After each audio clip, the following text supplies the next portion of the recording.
सखी, ओ आई, मला माहिती आहे तू गडबडीत आहेस, पण 5 मिनिटं वेळ आहे का? काय गं? अगं छोटंसं काम होतं. आई आता नको ना प्लीज. मी किमान मीटिंगच्या अर्धा तास आधी पोचायचं ठरवलंय. पोचशील ना तू. 5 मिनिटांनी काहीही बिघडणार नाहीये. आई,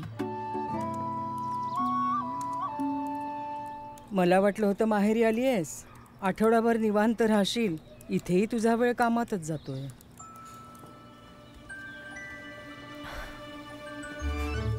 आई अगं,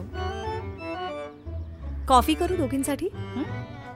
उशीर होतोय ना. 5 मिनिटांनी काहीही फरक पडत नाही.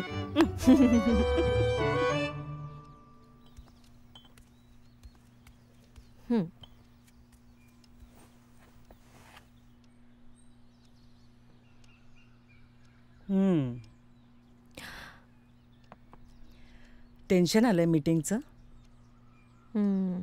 आलंय खरं.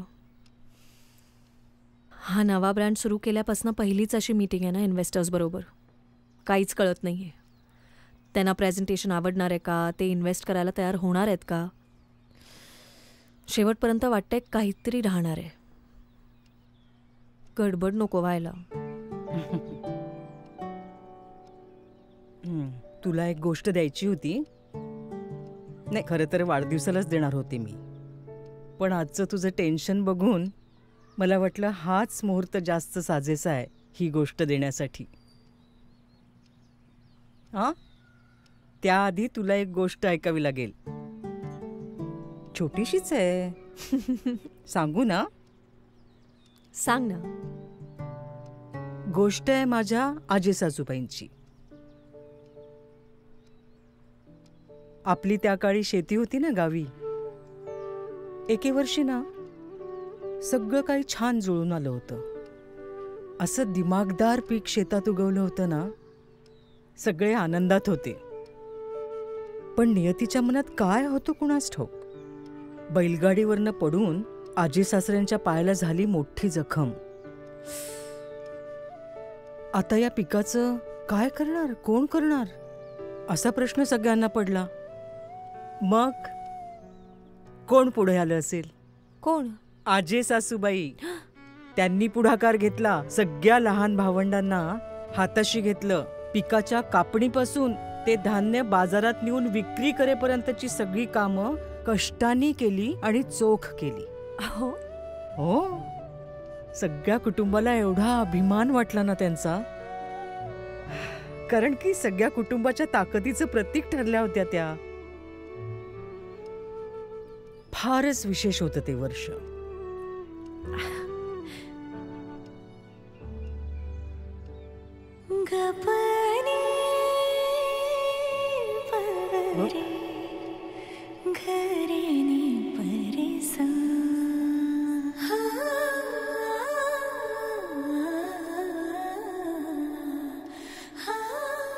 त्या धान्यामुळे आपल्या कुटुंबाचं सोनं झालं. म्हणून मग आजी सासऱ्यांनी त्या धान्याचे काही दाणे आपल्या सोन्याबरोबर ठेवण्याची प्रथा सुरू केली. किती छान ना.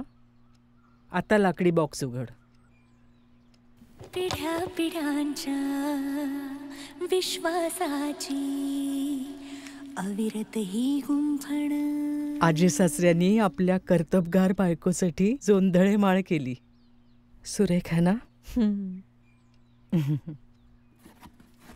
तुझ्यासारख्या आधुनिक विचारांच्या मुलीला मी हा परंपरेचा ठेवा देतीये.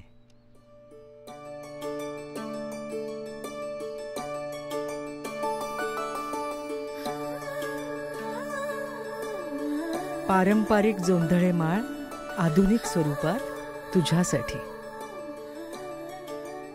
आजी सासूबाई त्यांच्या पिढीच्या कर्तबगार स्त्री होत्या. तुझी व्यवसायातली जिद्द बघून ना मला वाटतंय आमच्या कुटुंबाची, आजच्या पिढीची कर्तबगार स्त्री तू आहेस. तू स्वबळावर जे काय करू बघतेयस ना त्याचा मला खूप अभिमान आहे.